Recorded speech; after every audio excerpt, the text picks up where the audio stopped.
The morning sun cast long shadows across my cornfield as I walked toward the fence line. What I saw there made my blood freeze in my veins. Corinne had done it. She had actually chained her pristine white golf cart to my property fence, with a bright orange sign that read "Property under HOA investigation." I could hear her voice from inside the cart, live streaming to her social media followers, painting me as some kind of criminal farmer who refused to follow basic community standards. My hands trembled with rage as I stared at that chain wrapped around my fence post like some kind of medieval siege weapon. That was the moment I realized this woman had crossed a line that could not be uncrossed. She had declared war on my family, my livelihood, and everything I had worked for over the past 20 years. I turned around and walked back toward my barn, where my massive John Deere harvester sat waiting. Corinne had no idea what was coming for her. My name is Tom, and I have been farming this land for over 20 years. When I first bought these 40 acres on the outskirts of Millfield County, it was nothing but empty farmland as far as the eye could see. I built my life here with my wife Sarah and our 2 kids. We raised crops, maintained our equipment, and lived the quiet rural life we had always dreamed of. But suburban sprawl has a way of creeping up on you like ivy on a fence post. Over the past 5 years, developers began carving up the surrounding farmland into neat little subdivisions with names like Harmony Hills and Meadowbrook Estates.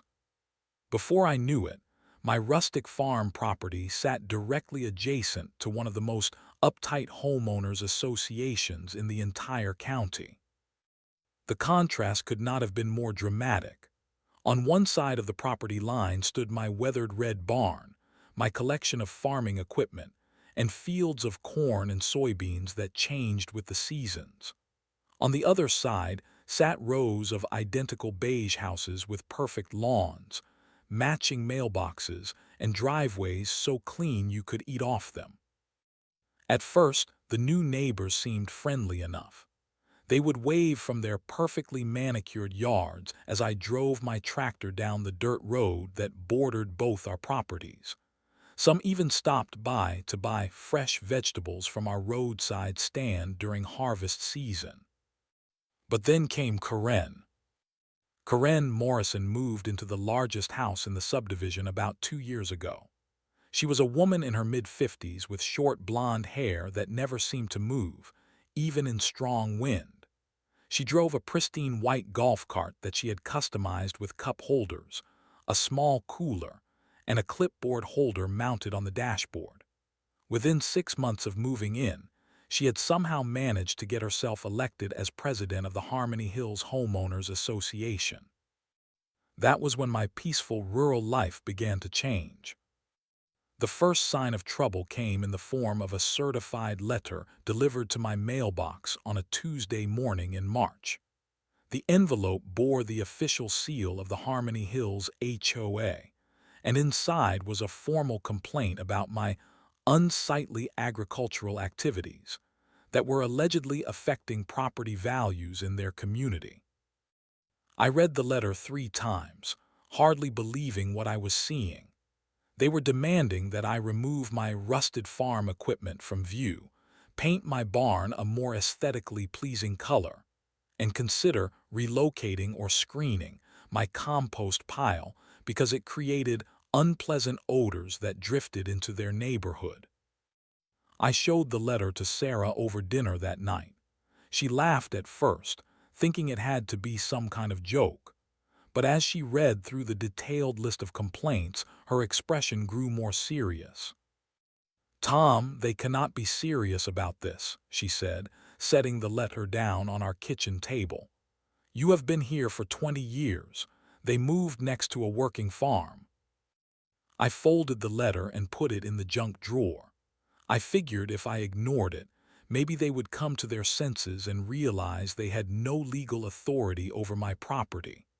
After all, I was not part of their homeowners association. I had never signed any agreements or covenants.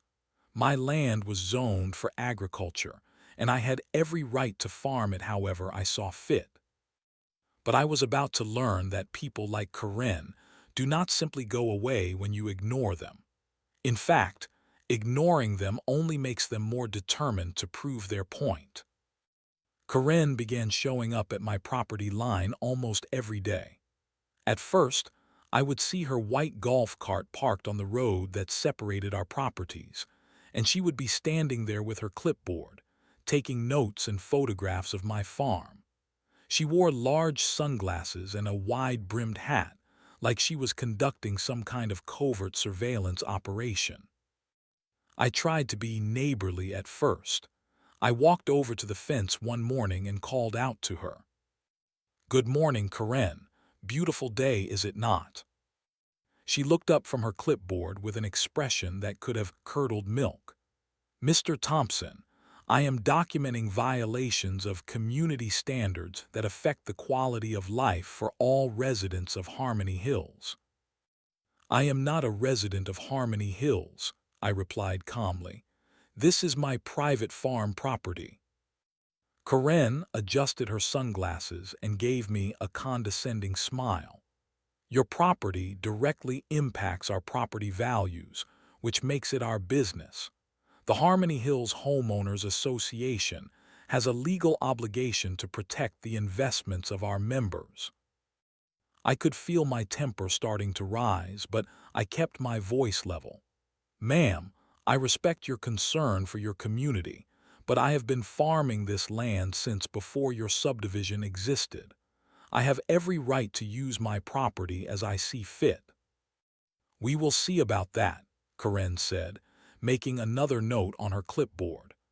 "I have been in contact with county officials about bringing your property into compliance with community standards." That was when I realized this woman was not going to be reasonable. She had convinced herself that she had some kind of authority over my land, and no amount of logic was going to change her mind. Over the next few weeks, Karen's daily visits became more intrusive. Instead of staying on the road, she began parking her golf cart directly on my property, claiming she needed better angles for her documentation. When I asked her to stay off my land, she would wave her clipboard at me like it was some kind of legal document. "I am conducting an official HOA investigation," she would say. "I have every right to inspect properties that affect our community." The second letter arrived in April, this one even more aggressive than the first. The HOA was now threatening to file complaints with the county health department about my unsanitary farming practices, and demanding that I attend a mandatory hearing to discuss bringing my property into compliance. I decided it was time to consult with a lawyer. I drove into town and met with Bill Henderson, a local attorney who had helped me with property issues in the past. I showed him both letters and explained what Karen had been doing. Bill read through the documents carefully, occasionally shaking his head. When he finished, he leaned back in his chair and let out a long sigh. "Tom, legally speaking, they do not have a leg to stand on," he said. "Your property is not part of their HOA, you never signed any covenants, and you are operating a legitimate agricultural business on properly zoned land. They have absolutely no authority over what you do on your property." "Then why are they doing this?" I asked. "Because people like Karen Morrison have never been told no," Bill replied. "She has probably spent her whole life pushing people around and getting her way through intimidation and bureaucratic harassment. The problem is, even though she has no legal authority, she can still make your life miserable with constant complaints and false reports." "So what do I do?" "Document everything," Bill said. "Take photos, keep records of every interaction, save every letter. If this escalates into actual harassment, we will need evidence to stop her." I left Bill's office feeling somewhat relieved, but also more worried than before. If Karen was willing to harass me even though she had no legal authority, how far was she willing to go? I was about to find out. By May, Karen had recruited other members of the HOA to join her crusade against my farm. I would see groups of them standing at the property line, pointing at my equipment and taking photos. They had turned my farm into some kind of neighborhood eyesore that they discussed at their monthly meetings. But Karen was not content to simply complain from a distance. She began timing my farming activities and filing noise complaints with the county whenever I operated my tractor or other equipment. It did not matter that I was working during normal business hours or that my activities were completely legal. She would call the county office and complain about excessive noise pollution and disruption of the peace. The county inspector who came out to investigate was a patient man named Dave who had been dealing with farming operations for over 15 years. He walked around my property, checked my equipment, and reviewed my farming schedule. "Tom, everything you are doing here is completely legal and within normal agricultural guidelines," Dave told me. "But I have to respond to every complaint, even the frivolous ones. My advice would be to keep detailed records of your activities in case this becomes a pattern." "It already is a pattern," I said, showing him the stack of complaint notices I had received. "She files a report every time I start my tractor." Dave shook his head sympathetically. "Some people move next to farms and then complain about farm activities. There is not much I can do about that except continue to document that you are operating within the law." Karen's harassment campaign reached a new level when I discovered she had been flying a drone over my property to take aerial photographs. I first noticed it on a Saturday morning when I was working in my vegetable garden with Sarah. The small aircraft hovered about 50 feet above us, clearly recording our activities. I called out to Sarah to go inside the house while I retrieved my phone and started filming the drone. After about 10 minutes, it flew back toward the subdivision. That afternoon, I walked over to Karen's house and knocked on her front door. She answered wearing a silk bathrobe and holding a cup of coffee, acting as if nothing had happened. "Karen, was that your drone flying over my property this morning?" I asked directly. "I am conducting aerial surveillance to document the full extent of the property violations," she replied without any shame. "The HOA has a right to gather evidence." "You do not have the right to fly surveillance equipment over my private property," I said, my voice rising. "That is invasion of privacy, and it could be illegal depending on your local regulations." Karen sipped her coffee and gave me that same condescending smile. "I think you will find that airspace regulations are more complex than you realize, Mr. Thompson. I have done my research." The conversation ended there, but I immediately called Bill Henderson to report the drone surveillance. He advised me to file a complaint with the local police and continue documenting everything. The situation reached a breaking point in early June when Karen began intercepting my mail and packages. I first noticed it when a seed catalog I had been expecting never arrived. Then, a replacement part for my irrigation system that should have been delivered to my mailbox was nowhere to be found. I set up a security camera pointed at my mailbox, and within 3 days caught Karen on video removing my mail and driving away with it in her golf cart. The footage clearly showed her taking envelopes and packages that were addressed to me. When I confronted her about it, she claimed that mail left in unsightly rural mailboxes created an aesthetic disturbance for the neighborhood, and she was simply relocating it to a more appropriate location. "Where is my mail, Karen?" I demanded. "I have it secured in the HOA office for safekeeping," she replied. You can retrieve it during normal business hours if you schedule an appointment. That was when I realized this woman had completely lost touch with reality. She was committing federal crimes and justifying it with made-up HOA policies. I immediately filed a police report about the mail theft and called Bill Henderson again. Tom, this has gone way beyond normal neighbor disputes, Bill told me. Mail theft is a federal offense. She is opening herself up to serious criminal charges. But Corinne was not done. The final straw came on a Thursday morning in late June when I walked out to check my fence line and found her white golf cart chained to my property fence. She had used a heavy-duty chain and padlock to secure the cart to one of my fence posts, with a large orange sign attached that read "Property under HOA investigation." Corinne was sitting in the golf cart with her laptop, live streaming to her social media followers about her enforcement action against my non-compliant agricultural operation. That was the moment I realized that reasonable discourse with this woman was impossible. She had declared war on my family and my livelihood, and she was not going to stop until someone stopped her. I walked back to my barn and stared at my John Deere harvester. An idea began forming in my mind. I stood in my driveway staring at Corinne's golf cart, chained to my fence like some kind of medieval siege weapon.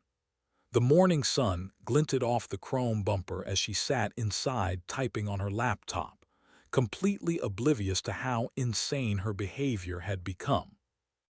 The chain was thick and industrial grade, wrapped multiple times around my fence post and secured with a padlock that looked like it belonged on a storage unit. Her orange sign fluttered in the breeze, proclaiming to the world that my property was somehow under investigation by an organization that had absolutely no authority over me. But what made my blood boil was hearing her voice as she live-streamed her enforcement action to her followers on social media. Good morning, everyone. This is Corinne Morrison reporting live from the ongoing situation with the non-compliant agricultural operation that continues to violate community standards in our neighborhood. As you can see, I have established a monitoring position to document the violations and ensure proper enforcement of neighborhood quality standards. I walked closer to the fence, and she looked up from her laptop with that same smug expression she always wore. Corinne, you need to remove your golf cart from my property immediately, I said, trying to keep my voice calm and measured. She held up a folder full of papers and waved it at me like it was some kind of legal document. I have official authorization from the Harmony Hills Homeowners Association to establish this monitoring station for the protection of community property values. Those papers are meaningless, I replied. You have no authority over my land and you are trespassing on private property. Corinne turned back to her laptop and continued addressing her online audience. As you can see, the property owner continues to resist compliance efforts and refuses to acknowledge the legitimate concerns of the surrounding community. The absurdity of the situation was almost beyond belief. This woman had chained a golf cart to my fence and was conducting a live stream about property violations while actively trespassing on my land. She was creating her own reality where she was some kind of law enforcement officer, and I was a criminal who needed to be brought to justice. I pulled out my phone and called the police non-emergency line. When the dispatcher answered, I explained the situation as calmly as possible. Ma'am, my neighbor has chained her golf cart to my property fence and is refusing to remove it. She claims to have authority from her homeowners association, but my property is not part of their HOA. Sir, this sounds like a civil dispute between neighbors, the dispatcher replied. Unless there is immediate danger or evidence of a crime in progress, this would be something you would need to resolve through legal channels. She is trespassing on my property and preventing me from accessing my farming equipment, I explained. I need to get to my field today to perform maintenance on my crops. I can send an officer out to document the situation, but if it is a property line dispute, they will likely advise you to contact a lawyer. I hung up feeling frustrated but not surprised. Corinne had calculated her harassment campaign perfectly. She was staying just inside the boundaries of what police would consider a civil matter while making my life as difficult as possible. The real problem became apparent when I tried to move my irrigation equipment to the back field. The golf cart was positioned in such a way that it blocked access to the gate I needed to use to transport my larger equipment. Corinne had strategically chosen the worst possible location to park her cart. I walked back to where she was sitting and tried one more time to reason with her. Corinne, I need to access my field to maintain my crops. Your golf cart is blocking the only gate large enough for my equipment. She looked up from her laptop with mock concern. Oh, I am sorry if my official HOA monitoring activities are inconvenient for your non-compliant agricultural operations. Perhaps if you had responded appropriately to our previous notices, this enforcement action would not have been necessary. Your enforcement action is costing me money, I said, my patience finally reaching its limit. Every day I cannot maintain my crops is potential lost income for my family. Corinne smiled and turned back to her computer. Well, perhaps that will motivate you to bring your property into compliance with community standards. That was when I realized she knew exactly what she was doing. Corinne had studied my farming schedule and deliberately chosen the week when I needed to perform critical maintenance on my irrigation system. She was not just trying to annoy me or prove a point. She was actively trying to damage my business and hurt my family financially.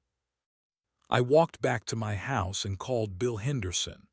When I explained what was happening, he was silent for a long moment. Tom, this is no longer harassment, he said finally. This is economic warfare.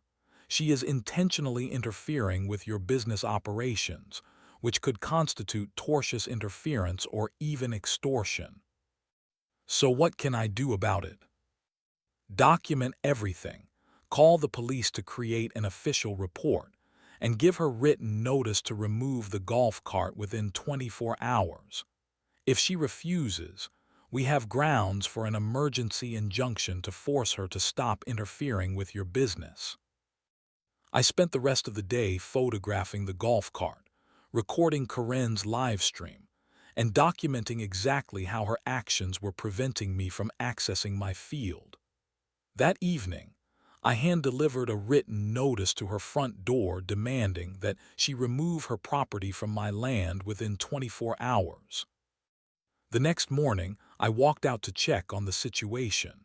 Not only was the golf cart still there, but Corinne had added more chains and installed a small tent next to it. She was now claiming to be conducting 24-hour monitoring of my property. That was when I made the decision that would change everything. I spent that night lying awake in bed, staring at the ceiling and listening to the sound of Corinne's generator humming outside my window.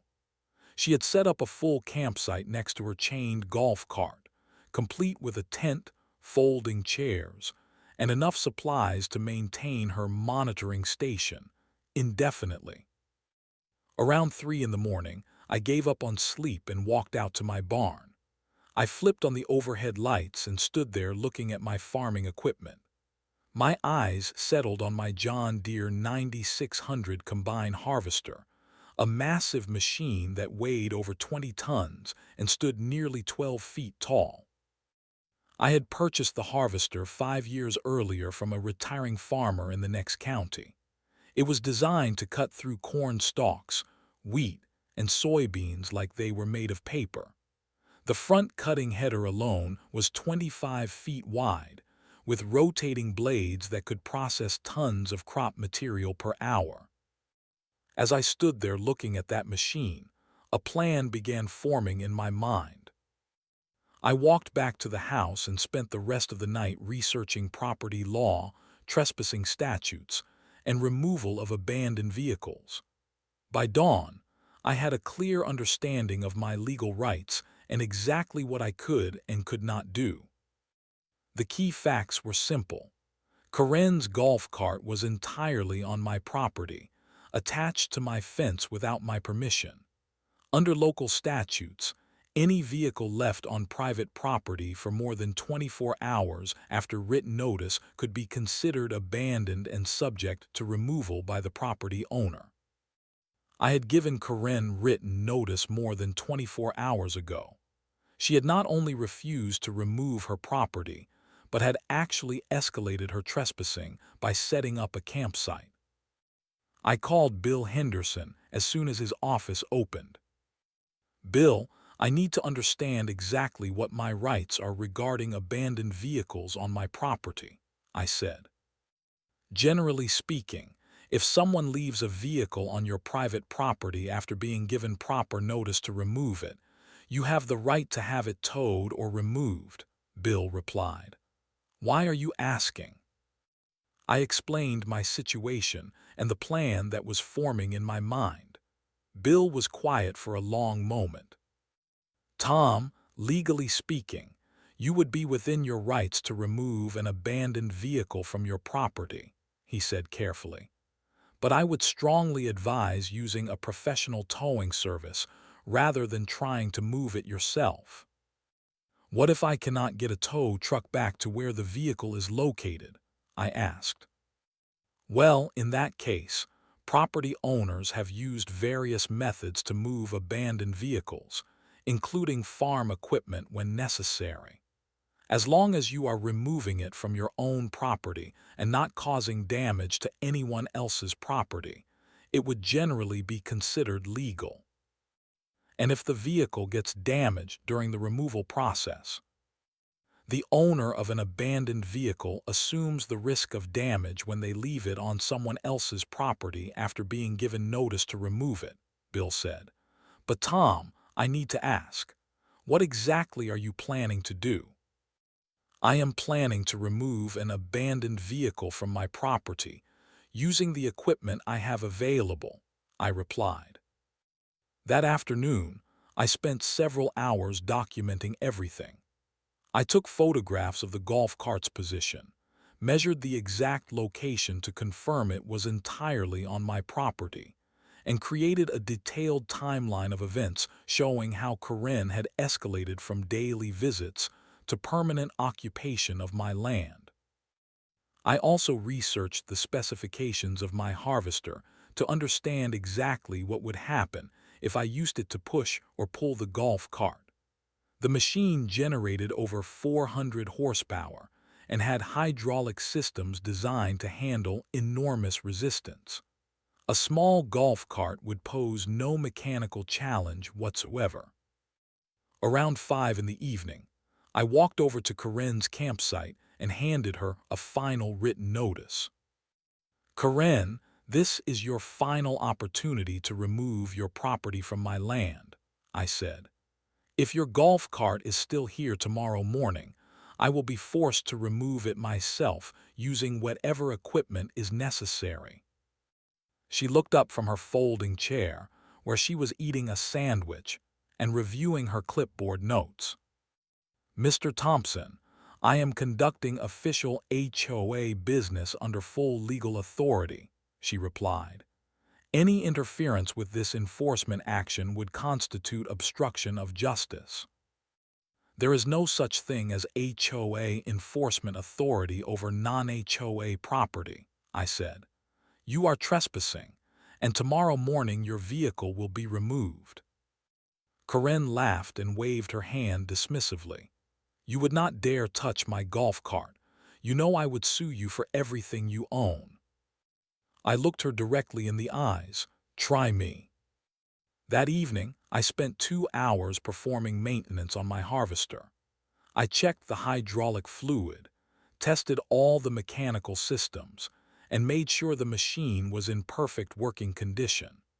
I also called my insurance agent to confirm that my property liability coverage would protect me if I needed to remove abandoned vehicles from my land. Sarah watched me preparing the equipment and finally asked the question I knew was coming. Tom, what exactly are you planning to do tomorrow? I looked at her and smiled for the first time in weeks. I am going to remove an abandoned golf cart from our property. How? With the appropriate equipment for the job. That night, I slept better than I had in months. I woke up at 5:30 in the morning and looked out my bedroom window. Corinne's tent was still there, and I could see the outline of her golf cart chained to my fence in the early dawn light. She had made her choice, and now I was going to make mine. I got dressed quietly, trying not to wake Sarah and the kids, and walked out to my barn. The morning air was cool and still, with just the sound of birds beginning their daily songs. It felt like the calm before a storm. I climbed into the cab of my John Deere harvester and fired up the engine. The massive diesel motor roared to life with a deep, rumbling sound that echoed across the countryside. I let it warm up for a few minutes while I adjusted the seat and checked all the controls. The machine was a marvel of agricultural engineering, 25 feet wide, 12 feet tall, and weighing over 20 tons. The front header was equipped with rotating cutting blades designed to slice through the toughest crop stalks. The hydraulic system could generate enough force to lift several tons of material. I slowly drove the harvester out of the barn and across my property toward the fence line. As I approached, I could see Corinne emerging from her tent in her bathrobe, frantically looking around as she realized what was happening. She started shouting and waving her arms, but her voice was completely drowned out by the sound of the harvester engine. I could see her pulling out her phone to start recording, which was exactly what I wanted her to do. I stopped the harvester about 20 feet from her golf cart and shut off the engine. In the sudden silence, I could hear Corinne yelling, "You cannot do this. I am conducting official HOA business. This is destruction of property." I climbed down from the cab and walked over to where she was standing. I had brought a small megaphone from my emergency kit, and I turned it on so that everything I said would be clearly audible on her recording. "Corinne Morrison, you have been given multiple written notices to remove your abandoned vehicle from my private property. You have refused to comply with these notices and have instead escalated your trespassing activities. Under local statutes regarding abandoned vehicles, I am now exercising my legal right to remove your property from my land." Corinne held up her phone and continued recording while she shouted back at me, "This is assault. This is destruction of property. I am going to sue you for everything you own."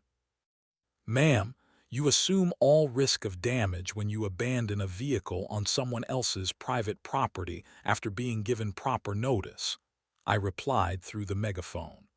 "I am simply removing abandoned property from my land using the equipment I have available." I climbed back into the harvester and fired up the engine again. Corinne ran back toward her golf cart, as if she was going to physically protect it from my machine. I waited until she moved to a safe distance, then slowly drove forward. The front cutting header of the harvester approached the chains that Corinne had used to secure her golf cart to my fence. The rotating blades made quick work of the metal links, cutting through them like they were made of aluminum foil. With the chains severed, the golf cart was now freestanding on my property. Corinne was screaming something that I could not hear over the engine noise, but I could see her gesturing wildly and pointing at her phone camera. I positioned the harvester so that the front header was directly behind the golf cart. Then I engaged the hydraulic system and slowly pushed forward. The golf cart offered about as much resistance as a cardboard box. The front wheels lifted off the ground first, then the entire vehicle began sliding forward across the grass. I pushed it slowly and deliberately, making sure that Corinne had plenty of time to record every moment. The golf cart rolled about 50 feet before one of the wheels caught on a small drainage ditch, and the entire vehicle flipped over onto its side. The impact crushed the roof and shattered the windshield. The custom cup holders and clipboard mount that Corinne was so proud of scattered across the ground like broken toys. I continued pushing until the golf cart was completely off my property and sitting in the road that separated our land. Then I backed up the harvester and shut off the engine. Corinne was standing in the middle of the road, staring at the remains of her golf cart with her mouth hanging open. The pristine white body was now dented and scraped. The wheels were bent at odd angles, and various pieces of plastic and metal were scattered around the impact site. I climbed down from the harvester and walked over to where she was standing. She looked at me with an expression of complete shock and disbelief. "There you go, Corinne," I said calmly. "Your abandoned vehicle has been removed from my property. Have a nice day." Corinne stood in the middle of the road staring at the twisted remains of her golf cart for nearly 10 minutes without saying a word. Her mouth kept opening and closing like she was trying to speak, but no sound was coming out. Finally, she snapped back to reality and started screaming about lawsuits and police reports and property destruction. She called 911 and demanded that officers come immediately to arrest me for destroying her vehicle. When the police arrived about 20 minutes later, I was sitting on my front porch drinking coffee and waiting for them. Officer Martinez, a patient man who had dealt with Corinne's complaints before, walked over to talk with me first. "Tom, I am going to need you to explain what happened here," he said, looking over at the demolished golf cart. I handed him copies of all the written notices I had given Corinne, along with photographs showing her golf cart chained to my fence and positioned entirely on my property.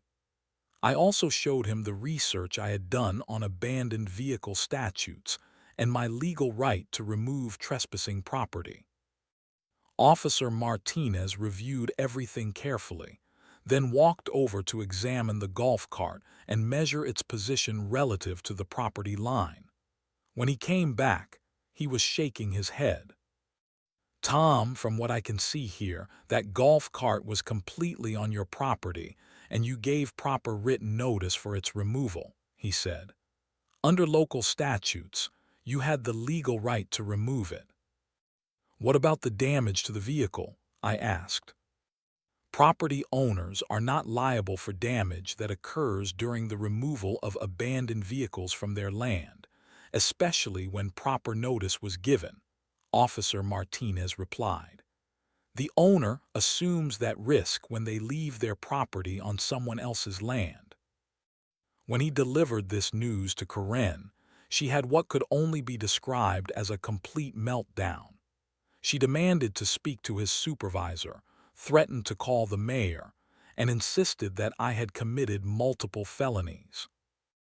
Officer Martinez remained professional throughout her tirade. When she finally ran out of steam, he calmly explained that she had been trespassing on my property and that I had acted within my legal rights. "Ma'am, if you want to pursue this as a civil matter, you are free to contact a lawyer," he said. "But from a criminal law perspective, no charges will be filed."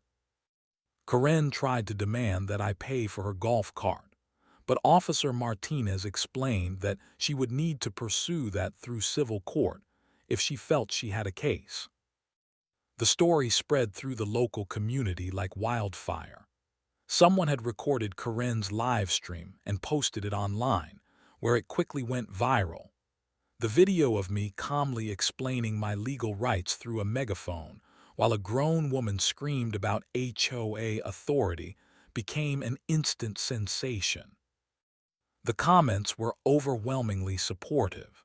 People shared their own stories about dealing with entitled neighbors, overzealous HOAs, and property disputes.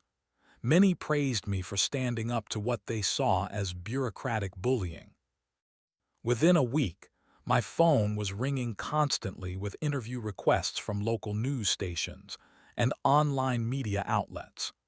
The story resonated with people who had faced similar situations with neighborhood busybodies and petty authority figures. The Harmony Hills HOA quickly distanced themselves from Karen's actions. They issued a public statement clarifying that they had no authority over non-HOA properties and that Karen's enforcement activities were unauthorized. Several HOA members privately approached me to apologize for her behavior and thank me for handling the situation. Karen herself became something of a pariah in the community. Neighbors who had previously supported her complaints began to see her actions as excessive and embarrassing. Her social media followers, who had initially cheered her enforcement efforts, turned against her when they realized she had been trespassing and harassing a legitimate farmer. Within a month, Karen put her house up for sale. She could not handle the daily humiliation of living next to the man who had publicly demolished her golf cart and exposed her entitled behavior to the entire internet. I continued farming my land peacefully, with a new security fence and improved surveillance cameras. Karen's replacement golf cart never came near my property line. The harvester sits in my barn, ready for the next harvest season, and if anyone else decides to chain their vehicle to my fence, well, they know what happened to the last person who tried that approach. Sometimes standing up to bullies requires more than just words.